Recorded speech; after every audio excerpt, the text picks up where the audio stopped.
Police ने क्या कहा आपको? पुलिस के पास गए, उन्होंने कहा कि जी ये आपने इसकी एप्लीकेशन दर्ज करवा के क्या करना चाहते हैं, क्या निकालना है। डिप्टी डायरेक्टर के ऑफिस में गया, उनको मैंने टेबल पे उनके वो फिंगर रखी। आप इलाके के मैं बोलना ही नहीं आपके साथ। अस्सलाम वालेकुम नाज़रीन, आपका मेजबान यासिर शामी आपकी खिदमत में हाजिर है और आप देख रहे हैं डेली पाकिस्तान। आपने ये तो सुना होगा कि शवारमे और बर्गर की शॉप पर कुत्ते का या गधे का गोश्त मिलता है, लेकिन ये नहीं सुना होगा पाकिस्तान की तारीख में कि इंसानी गोश्त भी बेचा जा रहा है। कसूर के कोट बदर के इलाके में मौजूद हूँ और उस दुकान के बिल्कुल सामने हूँ जिसका नाम है चिक बॉस। ये वो नौजवान हैं शाहजेब लतीफ। इन्होंने अपने घर में होम डिलीवरी के लिए ऑर्डर मंगवाया जिसमें जिंगर बर्गर और जिंगर पैटी बर्गर था। जब इन्होंने जिंगर पैटी बर्गर खाया तो इनके मुंह में एक सख्त चीज आई जिसको इन्होंने निकाल कर देखा तो आप अपनी स्क्रीन पर भी देख सकते हैं, वो इंसानी उंगली का पोटा था, आधा हिस्सा था जिसके साथ नाखून भी था। उसके बाद इन्होंने दुकान के मालिक को कॉल की और दुकान उसके बावजूद भी रोजाना यहाँ पर खुलती है। फूड अथॉरिटी वालों ने इनसे राब्ता किया, ट्रांजिट के लिए उस गोश्त के लोथड़े को वहां से ले गए और 3 घंटे के बाद इनके हवाले कर दिया। जिसके बाद थाना सिटी ए डिवीजन के SHO साहब के पास ये दरखास्त लेकर गए। SHO साहब का कहना था कि आपने इस दरखास्त में से अब क्या निकालना है। ये क्या निकालना था या क्या नहीं निकालना था, इसका फैसला तो पुलिस के आला हुकाम ही कर सकते हैं। कि SHO का काम है कि वो उसकी मुकम्मल तौर पर इन्वेस्टिगेशन करता, इनको इंसाफ के पूरे तकाजे फराहम किए जाते। वो न जाने शख्स किस माँ का बेटा है, किस बाप की औलाद है जिसको काट कर गोश्त की सूरत में खिलाया जा रहा है। आप मुझे बताइएगा, आपने किस दिन ये बर्गर ऑर्डर किया था? 20 तारीख की रात को 10:30 बजे का टाइम था जब मैंने इनसे मंगवाया होम डिलीवरी पे, और 11 बजे जो है मैंने इनको कॉल करके बताया कि उसमें से इंसानी फिंगर निकली है पूरे नेल समेत। ये मान नहीं रहे थे, उन्होंने कहा ये ऐसा हो नहीं सकता। मैंने कहा चले मैं आपके पास आ रहा हूँ। जब मैं रास्ते में आ रहा था इनके पास तो अचानक मेरी तबीयत काफ़ी ज़्यादा ख़राब हुई, मुझे वॉमिट स्टार्ट हो गई। छोटा भाई था मेरे साथ, हम इनकी शॉप पे पहुंचे, इनको दिखाया, ये मान नहीं रहे थे कि जी ये इंसानी फिंगर है। फिर इन्होंने खुद हाथ में पकड़ के चेक किया, इन्होंने कहा वाकई ये पूरा नेल है। वो जो आपके हाथ में लोथड़ा है उसमें फिंगरप्रिंट भी थे, नाखून भी बना हुआ था। नेल और पिछला बैग पोटा पूरा साथ था उसके, जो फिंगर का जो है ना। और ये पोटा आप अपनी स्क्रीन पर देख भी सकते हैं जो कि वाज़ेह तौर पर नजर आ रहा है। पंजाब फूड अथॉरिटी वाले आपके पास कब आए? पंजाब फूड अथॉरिटी वाले 1 दिन के बाद उनसे रब्ता हुआ, उन्होंने कहा कि हम सुबह आएंगे, टीम आएगी। वो आई 10 बजे सुबह। उससे अगले दिन जो है पूरी इन्वेस्टिगेशन की, गोदाम है वहाँ पे जाके इनकी फ्रिजें चेक की उन्होंने। वो जो पैटी थी वो भेजने के लिए सैंपल कलेक्ट करके इन्होंने ले गए। डिप्टी डायरेक्टर के ऑफिस में गया, उनको मैंने टेबल पे उनके वो फिंगर रखी। उन्होंने कहा कि फ्रांसिक टेस्ट के लिए भेजते हैं, आप वेट करें तो सुबह आपको बताएंगे इसका क्या है। 2-3 घंटे के बाद उनकी कॉल आई, उन्होंने कहा जी कि ये आप SHO साहब को पुलिस स्टेशन में इसको दें, वो ही करेंगे जो भी करना है। उन्होंने कहा हमारा जो काम था वो पेटी कलेक्ट कर लिए, हम सैंपल के लिए वो भेजेंगे, ये बाकी काम जो है पुलिस का वो। पुलिस ने क्या कहा आपको? पुलिस के पास गए, उन्होंने कहा कि जी ये आपने इसकी एप्लीकेशन दर्ज करवा के क्या करना चाहते हैं, क्या निकालना है। खैर उन्होंने एप्लीकेशन तो मेरी एक्सेप्ट कर ली, तो उन्होंने कहा अब इसको फ्रांसिक टेस्ट के लिए भेजते हैं, 2 दिन के बाद आपको इसका रिजल्ट बताएंगे। ये बात आपको किसने की कि एप्लीकेशन में से आपने क्या निकालना है? ये तो पुलिस का काम है। हाँ जी, SHO साहब ने। क्या नाम है? नाम ले उनका। वहीद आरफ नाम है उनका। कौन सा थाना है? थाना A डिवीजन। ये तो एक हादसा है कि किसी भी बर्गर वाली दुकान से इस तरह की कोई चीज निकल आए।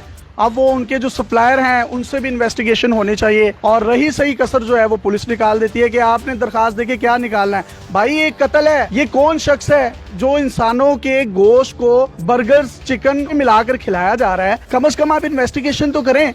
यहाँ पर बेशुमार कसूर के लोग हैं जो ये खाते हैं, इफ्तार के बाद भी लोग खाते हैं, फैमिलीज आते हैं, छोटे छोटे बच्चे खाते हैं, उनकी जिंदगियों का मसला है। और इन्होंने जिस तरीके से बताया, वो खाने के बाद मुझे वॉमिटिंग हुई, उल्टी हुई और इनको लेके जाया गया DHQ हॉस्पिटल में। अब मुतल्लिका थानेदार का क्या इस बारे में मौकिफ है, ये से भी जानेंगे और कोशिश करेंगे कि चिक बॉस के जो मालिक हैं उनका भी मौकिफ लें। चिक बॉस के ऑनर मोहम्मद अहमद साहब हमारे साथ मौजूद हैं। अहमद भाई, आपने बर्गर दिया, उसमें से इंसानी उंगली निकली, फिर वो इंसानी उंगली साबित हो गई, फिर? वैसे ही मैं इनसे मंगवाता हूँ से, उनकी ये बर्गर पैटी आती है, मेरे पास उसकी इनवॉइस मौजूद है, उनकी पैकिंग मौजूद है, उस पर एक्सपायरी डेट है। आपने उनसे कंप्लेन की कि यार ये चीज निकली है? मैंने उनसे कंप्लेन की, उन्होंने कहा जी हमारे पास ऐसा इशू कोई नहीं है। शाहजेब जो बेटा बर्गर लेके गया है मैंने उनसे खुद कहा कि मैं खुद चाहता हूं कि इसकी इन्वेस्टिगेशन हो, इसकी फोरेंसिक हो। अगर उन्होंने ऐसा किया है, ये तो कंप्लेनर हैं, मैं खुद कंप्लेनर हूं उनका। बहुत अच्छी बात की है अहमद भाई ने, और होना भी यूं चाहिए कि ऑब्वियसली ये इनके क्लाइंट हैं, इनके हजारों क्लाइंट भी होंगे जो कि इनके टेस्ट के गर्विदा होंगे। पैकिंग में ये एक चीज आ गई है तो इस चीज की इन्वेस्टिगेशन होनी चाहिए। वो कटा हुआ उंगली का मुबैना तौर पर जो हिस्सा है वो किस शख्स का है, वो किस औरत का है, वो किस माँ के बेटे का है, वो किस बहन के भाई का है, वो कौन लोग हैं जो इस घिनौने धंधे में मुलविस हैं। ये एक इंसानियत का मसला है, ये आपका मेरा सबका मसला है, ये इनका मसला नहीं है। ये बड़े पॉजिटिव अंदाज में इन्होंने भी ये बात की, जो कंप्लेंट करने वाले हैं और जिनके अगेंस्ट कंप्लेंट की गई है वो भी ये चाहते हैं इन्वेस्टिगेशन हो। अब मुतल्लिका थाने से आपको पूरी रिपोर्ट लेकर देते हैं, आइए हमारे साथ। हम कसूर के थाना ए डिवीजन के SHO वहीद आरिफ से पुलिस का मौकिफ लेने के लिए उनके ड्यूटी आवर्स में थाने पहुंचे तो मौसूफ अपने सरकारी कमरे में आराम फरमा रहे थे। मेरी टीम के एक रुकन ने दरवाजा खटखटाया और उनको ऑफिस में आने के लिए कहा, जिस पर वो शदीद बरहम और नाराज हुए कि आप मेरे कमरे में बगैर इजाजत अंदर आ कैसे गए।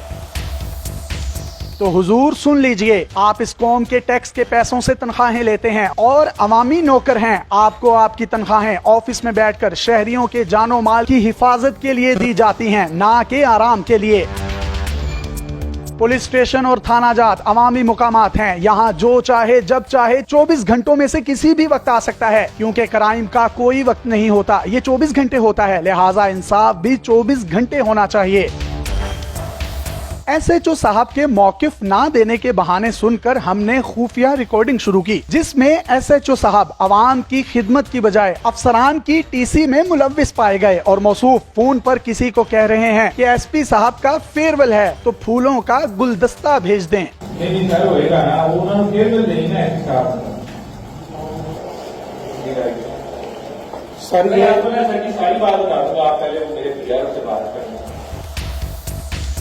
SHO साहब अपने SP को फूलों का गुलदस्ता जरूर दें और अपनी नौकरी जरूर पक्की करें, लेकिन आपकी असल नौकरी आवाम की खिदमत है। साहिल ने आपको कहा कि बर्गर में से इंसानी उंगली निकली है, लेकिन आपने बजाय तफ्तीश के ये कह दिया कि अब क्या हो सकता है, एप्लीकेशन में से क्या निकालना है। यानी कोई इंसानी गोश्त बेचे खरीदे, आपको इससे कोई फर्क नहीं पड़ता।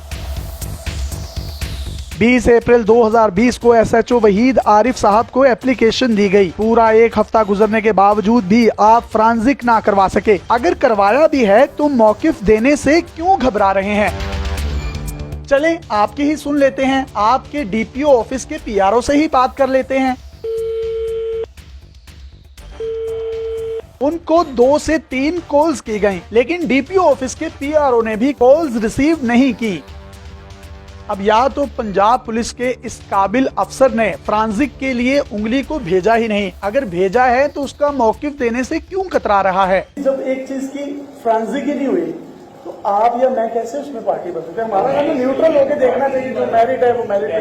आप इलाके के ना इस वक्त SHO साहब को मैंने ये भी बावर करवाने की कोशिश की कि यहाँ पर बच्चे और फैमिलीज भी आती हैं जो बर्गर खाते होंगे। क्या इंसानी जिंदगियों के साथ खेला जा सकता है। वो उंगली जिस भी शख्स की है, क्या वो किसी का बाप भाई बेटा नहीं, वो किसी का लख्ते जिगर नहीं।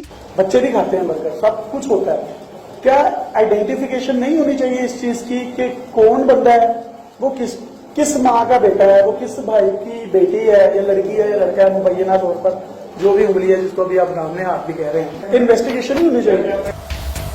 SHO साहब आप मौकिफ PRO की इजाजत के बगैर नहीं देंगे। हमारा आपसे एक सवाल ये है कि साहिल जब आपके पास एप्लीकेशन देने आया कि बर्गर में से उंगली निकली है, तो क्या आपने ये भी DPO ऑफिस के PRO से पूछकर उससे कहा कि अब एप्लीकेशन देकर क्या करना है, जो होना था हो गया। कई सवालात जन्म ले रहे हैं।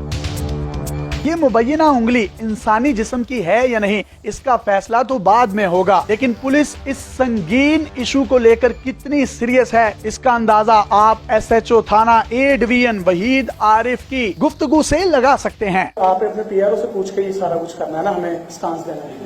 क्या आपने इनको ये बात अपने PRO से पूछ कर की है कि यार तुसी थाने एप्लीकेशन जो की करना है, उसके लिए मेरा DPO ऑफिस में होता है, अगर इनको मेरे रवैये के साथ शिकायत होती है तो जाके तो अब वो फ्रांजिक का क्या बना 20 तारीख से अब तक वो सारा पैसा जो आपको बताना पड़ेगा, आपको बताना चाहिए। नहीं बताया। बहुत शुक्रिया सर। थाना 8 कसूर में मैं मौजूद हूँ। SHO साहब से हमने बात करने की कोशिश की तो उनका ये कहना था कि अफसरान या DPO ऑफिस के जो मुतल्लिका लोग हैं, PRO जो हैं, वो हमें इंस्ट्रक्शंस देंगे तो हम मीडिया पर बात करेंगे। हमने उनको 2 दफा कॉल की, उन्होंने भी कॉल पिक नहीं की। SHO साहब ने आपको क्या कहा था? जी, जब हम एप्लीकेशन देने के लिए अंदर आए तो उन्होंने यही कहा था कि आपने अब एप्लीकेशन देख के क्या करना है। पुलिस का काम शहरियों की जान और माल की हिफाजत करना है, लेकिन मेरे बार बार इसरार पर भी उन्होंने बात करना गवारा ना की, बजाय इसके कि आप उसकी इन्वेस्टिगेशन करें कि वो उंगली निकली कहाँ से है, वो है किस इंसान की, वो मर्डर किसका हुआ है। आप उल्टा साहिल को कह रहे हैं कि तुसी एप्लीकेशन दे के क्या करना है। तो फिर मेरा ख्याल है कि वज़ीर आला पंजाब साहब की इतनी बड़ी फोटो लगी है, शायद IG पंजाब भी हैं, ये थानों को बंद कर दें और कोई पंचायती सिस्टम होना चाहिए जिसमें लोग किसी के सामने जाकर अपनी रुदात बयान कर सकें और वो अच्छे तरीके से उसको सुन भी सकें। इनाम गनी साहब, उनसे भी हमारी दरख्वास्त है कि पुलिस के रवैये के लिए खास तौर पर जो कुछ आप कर सकते हैं वो लाजमी करें। उनको भी टैक्स किया गया तो उनका यही रिप्लाई था कि 8787 पर आप पुलिस के खिलाफ कंप्लेन कर दें। मीडिया कंप्लेन करने के लिए नहीं, मौकिफ लेने के लिए होता है। जब मीडिया अंदर आके थानेदार से बात करता है तो थानेदार कहता है कि जब तक मेरा अफसर नहीं कहेगा मैं बात नहीं करूंगा।